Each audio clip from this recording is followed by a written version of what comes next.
નમસ્કાર. યુગ અભિયાન ટાઈમ્સના દરેક પ્રેક્ષકોનું હાર્દિક સ્વાગત છે. આપ જોઈ રહ્યા છો યુગ અભિયાન ટાઈમ્સ. હું છું આપની એન્કર શીતલ અને દરેક મહિલા પ્રેક્ષકોને ઇન્ટરનેશનલ વુમન્સ ડેની ખૂબ ખૂબ શુભકામનાઓ. જે પણ મહિલાઓ અમારા માધ્યમથી જોઈ રહી છે આજના આ કાર્યક્રમને, તે બધાને હંમેશા આગળ વધે તેવી જ શુભેચ્છાઓ પાઠવીએ છીએ. અને હવે યુગ અભિયાન ટાઈમ્સે એવી મહિલાઓ સાથે વાત કરવાની મુહિમ ચલાવી છે જે મહિલાઓ સમાજ માટે પ્રેરણા સ્વરૂપ છે. તેઓએ સમાજને ઘણું બધું આપ્યું છે અને જે ઘણું બધું શીખવાડી રહ્યા છે સમાજની મહિલાઓને. જ્યારે વાત આ જ સિરીઝમાં આગળ કરવી હોય ત્યારે કોની સાથે વાત કરી શકાય? તો આજે કેવી હસ્તી સાથે વાત કરવાની છે જેઓએ સમાજને ઘણું બધું પ્રદાન કર્યું છે અને તેની સાથે સાથે ખૂબ સ્ટ્રોંગ ઓપિનિયન ધરાવે છે અને હાલ એ વડોદરામાં પોસ્ટેડ છે. એટલે વડોદરા જેલ સુપ્રિન્ટેન્ડન્ટ, એની સાથે સાથે આઈપીએસ ઉષા રાડા સાથે વાત કરી અને તેઓની સાથે વાત કરીને આજે મહિલા દિવસ પર તેઓના શું ઓપિનિયન છે, મહિલા દિવસ પર તેઓ કેવી શુભકામનાઓ આપવા માંગે છે અને તેઓનો મહિલા દિવસ કેવો ગુજરે છે તેના વિશે સંપૂર્ણ વાત કરીશું. મેડમ, સૌપ્રથમ આજના દિવસની ખૂબ ખૂબ શુભકામનાઓ. સાથે જ આપ એક એવી જગ્યા ઉપર છો જ્યાં તમારે એવા બધા લોકો સાથે રહેવાનું થતું હોય જે લોકોએ કોઈકને કોઈક ગુનો આચર્યો હોય, એ લોકોનું કદાચ મગજ કંઈક અલગ દિશામાં ચાલતું હોય. જ્યારે આવા બધા લોકોની વચ્ચે રહેવું, એ લોકો સાથે વાત કરવી અને એ લોકોનું માઇન્ડસેટ રીડ કરીને એ લોકોને પોઝિટિવ રસ્તા ઉપર લઈ આવવા કેટલું અઘરું બને તમારી માટે, કારણ કે ખૂબ ચેલેન્જિંગ ટાસ્ક છે. તો તમે આ ટાસ્કને કઈ રીતે જુઓ છો? અને બીઈંગ અ ફિમેલ, જ્યારે તમે એવા લોકોની વચ્ચે છો જે લોકોને અન્ડરસ્ટેન્ડ કરવા અઘરા છે, ત્યારે તમે કઈ રીતે આ ચેલેન્જ એક્સેપ્ટ કરો અને કઈ રીતે આગળ કામ કરો? વડોદરા મહિલા જે જેલ છે, વડોદરા સેન્ટ્રલ જેલનો એક ભાગ છે. અને એમાં જે ઇનમેટ્સ આવે છે, મહિલા કેદીઓ આવે છે, તો અમારો જે એપ્રોચ એમના તરફનો હોય છે હંમેશા માનવતાથી ભરેલો હોય છે. એમાં કોઈ શક નથી.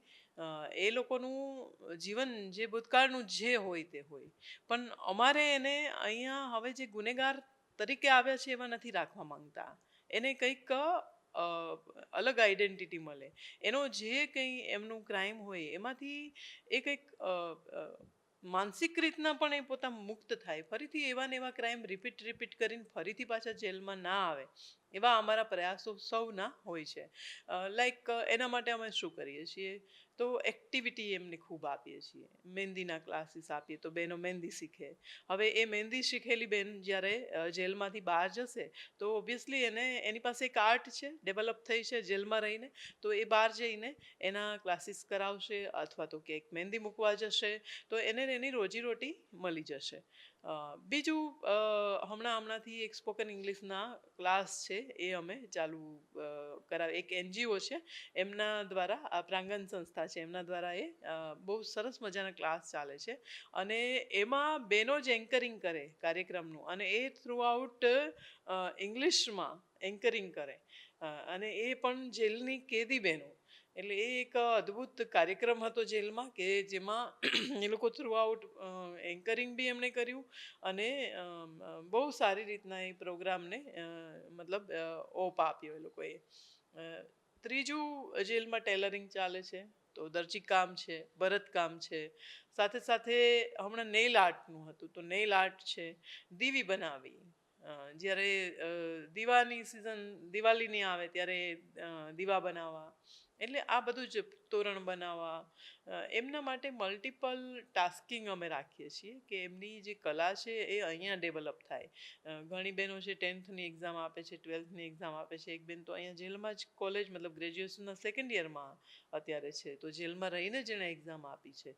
એટલે એ ભવિષ્યમાં જ્યાં પણ ફરીથી એ અહીંથી જેલમાંથી બહાર નીકળશે ત્યારે એને કંઈકનું કંઈક એવું સ્કિલ હશે એની પાસે કે એને કોઈ પર ડિપેન્ડ ના રહેવું પડે, અને ફરીથી કોઈ પણ પ્રકારનો ક્રાઇમ કરવો પડે એવી મેન્ટાલિટી પણ જેલમાં રહીને ના રહે. સાથે સાથે વાત કરીએ, જ્યારે મહિલાઓ અત્યારે ઘણા બધા ક્ષેત્રોમાં આગળ વધી રહી છે અને આપણે જોઈએ જ છે કે હવે કહેવાય છે કે પુરુષ સમોવડી મહિલા થઈ ગઈ છે. વાત કરીએ જ્યારે ફાઇનાન્શિયલ ઇન્ડિપેન્ડન્સની, જે અત્યારે મહિલાઓ માટે ખૂબ જરૂરી છે.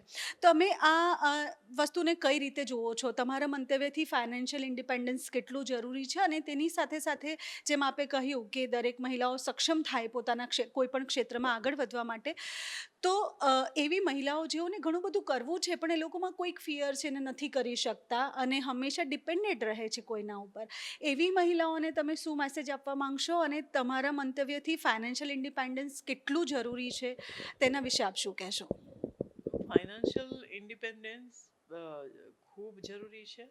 અને મને તો એવું લાગે કે ભારતની દરેક સ્ત્રી પોતે જાતે કમાય, એમના હસબન્ડ ઉપર કે એમના પિતા ઉપર કોઈ ઉપર ડિપેન્ડ ના રહે, કોઈ ફેમિલી ઉપર ડિપેન્ડ ના રહે. ઇન્ડિપેન્ડન્સી એ પછી ફિનાન્શિયલ હોય કે કોઈ પણ હોય, સ્વતંત્રતા એ એટલી બધી ઉત્તમ વસ્તુ છે જે ફીલ કરે ને ખબર પડે કે તમારે તમારા બાળક માટે કંઈક બુક્સ લેવી છે, ચલો કમાઓ છો ફટાફટ ચાલે, તમારે હસબન્ડ પાસે માગવા ના પડે. અથવા તમે તમારા પિયર મા બાપના ઘર રહેતા હોય તો પિતા કે મા પાસેથી માગવા ના પડે તમારે એટલી. અને કંઈ પણ એમને પોતાને કંઈક લેવાનું મન થયું છે, ચલો લીધું, ક્યાંક હોટેલ પર ગયા, બિલ આપવાનું છે, ફટાફટ આપ્યું. તો એ જે હાથમાંથી જે પગાર કે સેલેરી સ્વરૂપે જે આવે છે ને એને જે જરૂર છે ડેઈલી રોજબરોજની નીડ એમાં એ વપરાય છે. મકાન લેવાની જરૂર હોય છે ત્યારે પણ એના હસબન્ડને એ 50% જેટલો સપોર્ટ કરે છે અને એમનું મકાન લેવાઈ જાય છે. એમને ગાડી લેવી છે તો એમાં પણ એ સપોર્ટ કરે છે અને ગાડી લેવાઈ જાય છે. કંઈ પણ ટૂંકમાં ફેમિલી ફંક્શનમાં, વ્યવહાર જગતમાં ગમે ત્યાં જો ફિનાન્શિયલી ડિપેન્ડન્ટ હશે તો એ લાચાર હશે કે મારા હસબન્ડ જેટલું આપશે એટલું જ આમાં તો થશે. અને પોતે જાતે કમાતી હશે તો એક સ્વતંત્રતાનો એને અહેસાસ થશે, સાથે સાથે પૈસાને શેરિંગ કરી શકશે અને ઘરની ઇકોનોમી પણ સારી થશે. ઘરની સારી થાય તો દેશની સારી થવાની જ છે. એટલે બંને હસબન્ડ વાઈફ કમાતા હશે તો ઘર પણ સારું ચાલશે અને એ બાને બધાની ઓવરઓલ બધે અસર સારી થશે. સાથે જ જ્યારે આપ આટલા બધા મહિલા કેદીઓ સાથે રહેતા હોય અને આટલા વખતથી તમે થ્રુઆઉટ ઘણા બધા શહેરોમાં આપ કામ કરી ચૂક્યા છો, એવો કોઈ કિસ્સો તમને યાદ છે જે તમને બહુ ઇમોશનલ ટચ કરી ગયો હોય કે જ્યાં તમને એવું લાગ્યું હોય કે આ હંમેશા મને યાદ રહેશે? તો એવો કોઈ કિસ્સો તમે રિકોલ કરતા કંઈ યાદ આવતું હોય કે હા, આ એક વસ્તુ છે જેને હું જીવનભર નહીં ભૂલી શકું, આ મારા ઇમોશન્સ સાથે અટેચ થયેલું છે? ઇમોશનલ તો પોલીસને જ્યારે કામ કરવાનું આવે ત્યારે ઘણા બધા કિસ્સા બનતા હોય છે, કેમ કે ઇમોશન સાથે ક્રાઇમ, ઇમોશન બધું મતલબ કનેક્ટેડ છે. ક્યારેક ભાવવાહી દ્રશ્યો સર્જાતા હોય છે. તો એક ઘટના હતી, હું સુરત રૂરલમાં હતી ત્યારે, અને એમાં એવું હતું કે એની સગી મધરને એના જ પરિવારમાંથી કોઈએ મારી નાખી અને એ લોકો 3 કે 4 બાળકો હતા. હવે એના ફાધર હતા નહીં, એ ગુજરી ગયેલા. એક માં હતી, એ જ સહારો હતી, અને એના દાદી હતા પણ એ બહુ જ મોટી ઉંમરના કે જે માન હાલી ચાલી શકે. એટલે આ ચારેય બાળકો નિરાધાર બની ગયા. પછી શું કરવું? એટલે અમારે તો જે ગુનો ડિટેક્ટ કર્યો, જેને મર્ડર કર્યું તો એને પકડ્યો, એરેસ્ટ કર્યો, એ બધી પ્રોસિજર રૂટીન વાળી થઈ. પણ હવે આ 4 બાળકોનું શું કરવાનું? એના દાદી હતા, એ એટલા બધા કેપેબલ નહોતા કે એને સંભાળી શકે. પછી એમને પૂછ્યું, એમના પરિવારને બધાને ભેગા કર્યા, એ લોકો સંમત થયા. પછી એક સંસ્થામાં જે NGO છે એમાં એ લોકોને બધાને રાખ્યા. અને એ જીવનની ઘટના એવી હતી કે કંઈક સારું કર્યું એવું ફીલ થયું કે આ બાળકોનું નહીં તો કોણ. જે સંસ્થામાં રાખ્યા ત્યાં એની ભણવાની છે કે કોલેજ કરે ત્યાં સુધીની સુવિધા, જેથી કરીને એમને લાઈફ ટાઈમ કોઈ પણ પ્રોબ્લેમ ના રહે. અને એકલ દોકલ બાળક હોય તો હજુ એમને થોડું ડર રહે. ચારેય બાળકો એક જ સંસ્થામાં, એટલે એને પણ ઇન્ટરનલ સપોર્ટ રહે અને સારી રીતના સારા બેકગ્રાઉન્ડમાં એ લોકો આગળનું ફર્ધર સ્ટડી પણ કરી શકે અને રહી શકે કોઈની લાચારી વેઠ્યા વગર વિના. તો નહીં તો એ 4 બાળકોની પરિસ્થિતિ કદાચ બહુ ખરાબ હોત બહાર રહેતા હોત તો એ એક સારું એ સમયે લાગેલું અને એક મતલબ એક ઇમોશનલ ટચ કરી ગયું કે પોલીસ તરફથી એક આ સારી કામગીરી અમે બધાએ મળીને, એમાં કોઈ એવું નહીં મારો એકનો રોલ હોય, તમામની ભાગીદારી હોય, ડીવાયએસપી, PI બધાની સંયુક્ત, પણ એ એમને સારું લાગ્યું હતું.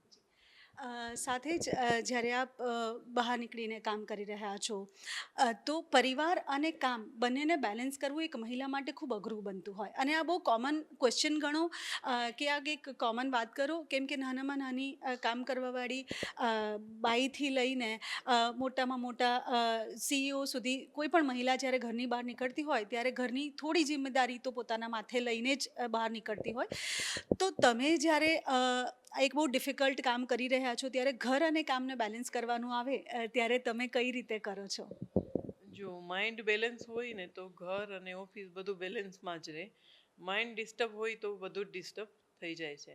શરીર ખૂબ તાકાતથી મહેનત ઘણી બધી કરી શકે છે, પણ હેલ્ધી માઇન્ડથી કરી શકે. તમારું હેલ્ધી માઇન્ડ હોય તો બહુ થાક લાગતો નથી અને સહજ ને સરળ રીતના બહુ સુપર વુમનને પેલું એવું બધું કરવા કરતાં તમારી હેલ્થ, પરિવારની હેલ્થ, તમે જ્યાં કામ કરો છો એ લોકોની બધાની કાળજી, એ બધું રાખતા રાખતા તમારે જે ડ્યુટી કરવી પડે છે એને સરસ નિષ્ઠાપૂર્વક બજાવો તો કોઈ એટલો બધો વાંધો નથી આવતો. કદાચ થોડી મૂવમેન્ટ વધી જાય, પહેલાંમાં આરામ મળે, આમાં થોડુંક આરામ ઓછો મળે, મૂવમેન્ટ વધી જાય, પણ એકદમ શાંતિપૂર્ણ રીતના સારા મગજથી, સારા મનથી જો તમે આ કરો છો તો કંઈ વાંધો નથી આવતો. સાથે જ જેલમાં આવ્યા બાદ ઘણા બધા આપને બદલાવ તો કર્યા જ છે. સાથે સાથે મહિલાઓની સુરક્ષામાં પણ આપ હંમેશા આગળ વધતા ઓપિનિયન્સ આપના રાખી રહ્યા છો.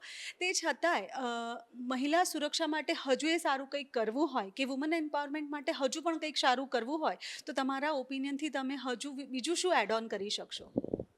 બસ ભાગીદારી, લાઈક હમણાં વાત થઈ કે સેલ્ફ ડિપેન્ડન્સી. મહિલા જો જાતે ભણે ને કમાય અને એ સ્વતંત્ર બને, આર્થિક સ્વતંત્રતા એ બહુ મોટી સ્વતંત્રતા છે, તો એ બધામાં ભાગીદાર, સામાજિક, પારિવારિક, પોતાનું ફેમિલી બધે જ ભાગીદાર થાય તો એ સૌથી સારું છે. અને એ જ મેઇન છે કે તમે ભણો અને જોબ કરો, જે પણ તમને ગમે, તમારા આર્ટમાં છે, તમારું સ્કિલમાં છે કે જોબમાં, ક્યાંય પણ તમારું મન છે ત્યાં તમે જોબ કરો, સેલ્ફ ડિપેન્ડ બનો. સાથે છેલ્લો પ્રશ્ન એ પૂછીશ કે ઇન્ટરનેશનલ વુમન્સ ડે આપ કઈ રીતે સેલિબ્રેટ કરવાના છો અને તેની સાથે સાથે જે મહિલાઓ આપને જોઈ રહી છે, જે આપને ખૂબ માને છે અને આપ એ લોકો માટે આઈડિયલ સમાન છો, તે મહિલાઓને કંઈ સંદેશ આપવો હોય તો મહિલાઓને શું સંદેશ આપશો અને તમારો સેલિબ્રેશનનો ડે કેવો હશે? અમારે તો જેલમાં જ સેલિબ્રેશન છે. મહિલાઓ છે એટલે 2-3 NGO સંસ્થા આવવાની છે. એમને મોટિવેશનલ થોડું સ્પીચ બી હશે, સાથે સાથે થોડું મનોરંજન રિલેટેડ બી હશે કે પેલું હેક્ટિક ના બની જાય, વન સાઇડેડ ના બની જાય. અને એ રીતના એમના પોતાના વિચારો પણ વ્યક્ત કરશે. એ લોકો પોતે પણ મહિલા કેદીઓ છે કે મહિલા તરીકે આપણી કઈ રોલ હોવો જોઈએ, તો એ રીતનું અમે સેલિબ્રેશન રાખ્યું છે. આપે યુગ અભિયાન ટાઈમ્સને સમય આપ્યો તે બદલ આપનો ખૂબ ખૂબ આભાર અને ફરી એક વખત ઇન્ટરનેશનલ વુમન્સ ડેની હાર્દિક શુભકામનાઓ. આપ હંમેશા બધા માટે આઈડિયલ છો અને આઈડિયલ જ રહેશો તેવી ઈચ્છા અને કામના રાખીએ છીએ. તો જે પણ મહિલાઓ યુગ અભિયાન ટાઈમ્સ તરફથી અમને જોઈ રહી છે તે દરેક મહિલાઓને ફરી એક વખત કહેવું ખૂબ જરૂરી છે કે સ્વતંત્ર બનો અને સ્વતંત્ર બનીને જે પણ ફોર્ટે તમારો હોય, જે પણ ક્ષેત્રમાં તમે આગળ વધવા માંગતા હોય, ચોક્કસપણે આગળ વધજો. અને વડોદરા શહેરમાં ઘણા બધા NGO એવા છે અને ઘણી બધી મહિલાઓ એવી છે જે તમને હેલ્પ કરવા માટે હંમેશા તત્પર છે અને સક્ષમ છે. તો જરૂરથી તેઓનો પણ કોન્ટેક્ટ કરજો અને આના પછી વુમન્સ ડેમાં બીજો એક નવો એપિસોડ લઈને આપની સમક્ષ હાજર થઈશું. અત્યારે મને રજા આપશો. જય હિન્દ.